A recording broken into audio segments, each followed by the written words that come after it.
Let's turn our attention now to the address to Parliament by the Indonesian President. Joining me is an expert in Indonesia affairs, Professor Greg Barton, the Chair of Global Islamic Politics at Deakin University. Professor Barton, thanks so much for your time. What did you make of the speech from Jokowi? It wasn't surprising, Karen, that it was positive and substantial, but it was actually very tight and overwhelmingly emphasising the idea of partnership, of cooperation, and painting a very positive picture of Indonesia's growth, looking forward to 2050. We've been friends for 70 years, the President said.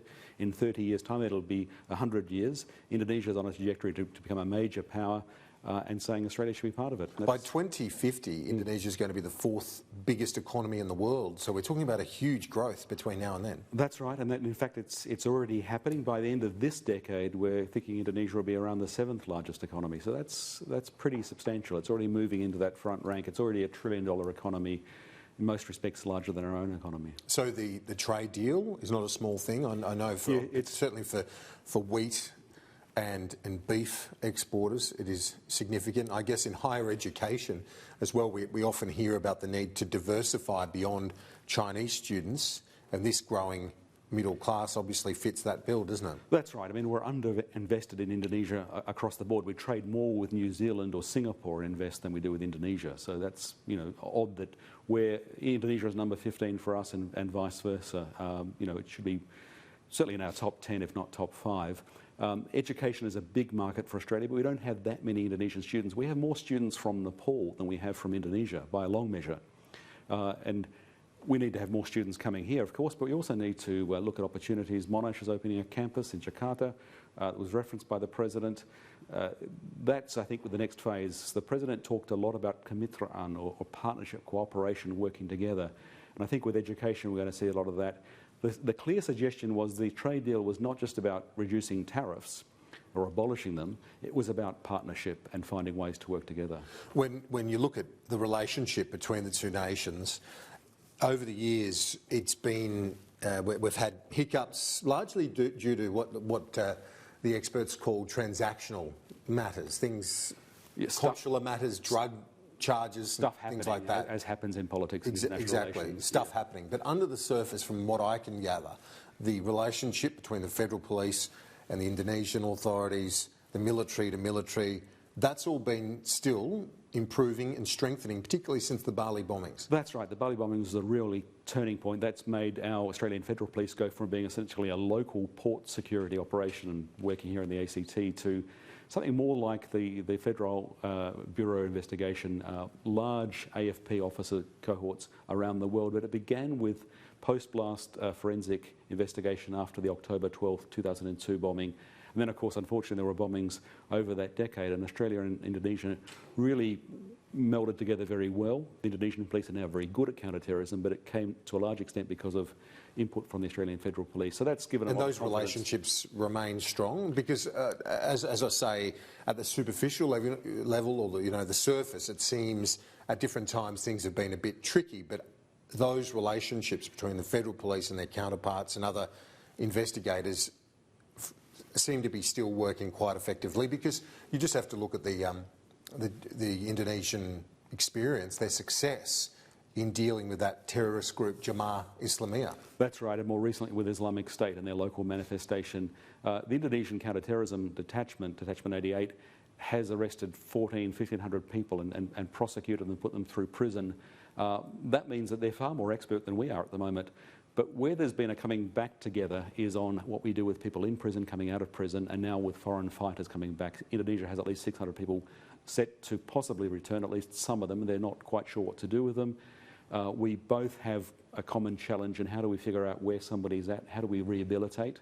If you don't do that, you don't break the cycle, and that's a challenge for both of us. So that was a theme of the President's speech, and it's a very concrete and positive theme. Talked also about racism and sort of hateful extremism, where we can work together. But that confidence really was lifted, ironically, after the tragedy of the Bali bombing by working together. What are your thoughts on where Jokowi, obviously himself, appears a moderate leader, but we've seen various forces within Indonesia who aren't moderate making some ground. Is there any risk to the traditional Islam of Indonesia that we recognise over the years has been a moderate strain. Well, is there any change to that in recent years? There's constant contestation, Kieran. I mean, 20 years of democracy, that's good. It's been consolidated, but it's still a work in progress. There's still lots of challenges. And populism, we see a threat around the world, and populism often links up with sort of a toxic nationalism, which often has a religious element. We see it with white supremacy in the West. We see it in India. But it's still a minority in Indonesia. It is. We got very worried, you recall, late 2016 with the so-called 212 movement that led to the toppling of the incumbent governor of Jakarta, or at least they say he was charged with blasphemy. He didn't succeed in a bid for election in 2017. Close colleague of Jokowi. That was a real scare. We thought that in the 2019, there were elections, of course, on April 17, 2019, that that might dominate the election campaign and lead to former son-in-law of Suharto, General Prabowo, becoming president in a more populist sort of tone.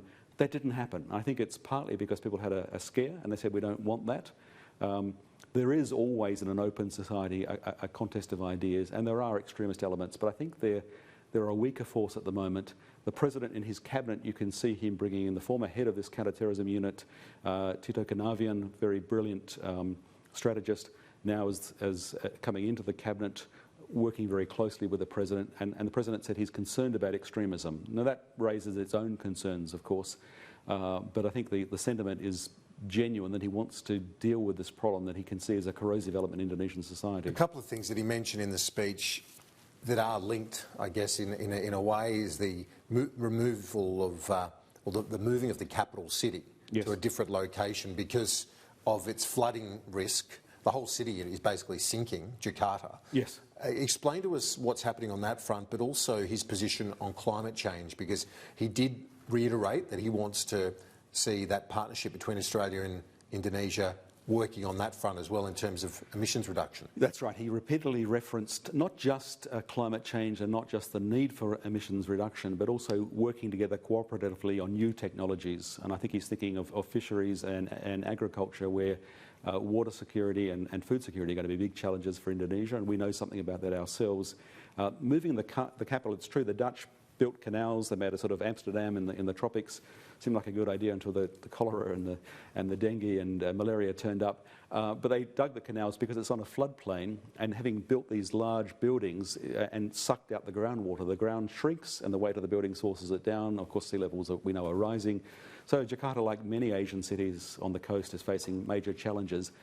Moving the administrative capital to Kalimantan, the island of Borneo, is not a panacea, but it's saying let's diversify our risk beyond just this heavily populated island of Java, and let's build other cities so we don't just rely on this city. Professor Barton, great to get your insights. Thank you. Good to chat, Kieran. Thank you.